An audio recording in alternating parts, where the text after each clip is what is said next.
আমি কিন্তু আজকে চাটনিটাও নিজে হাতে বানিয়েছি, তেঁতুলের টক চাটনি। কি সুন্দর হয়েছে। আমি ভাবলাম যে প্রত্যেকদিনই তো তেঁতুল জল খাও, তো আজকে একটুখানি টক চাটনি বানাই, একটা নতুনত্ব হবে, তাই না? তেঁতুল জল দিয়ে তো খাওয়াই।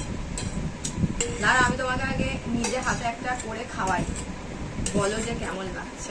দেখতে তো ভালোই লাগছে, খেতে তো নিশ্চয়ই ভালো হবে। প্রথমে দেবো একটু শসা, আলু সিদ্ধ করে দিয়েছি, এখানে একটু শসা দেবো।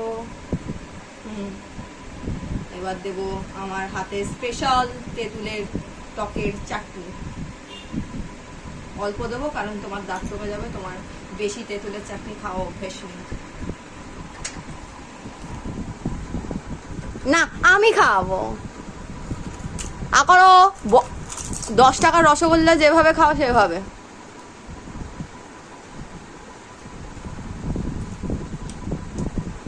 ভাল লাগছে? ভালো হয়েছে? নুন মিষ্টি একদম সমান হয়েছে। এই হচ্ছে ফুচকা। মামে বাবার জন্য 10টা তুলে রাখি ফুচকা, কেননা বাবা তো খাবে খাবে না খাবে দোনো মনো একটা ব্যাপার।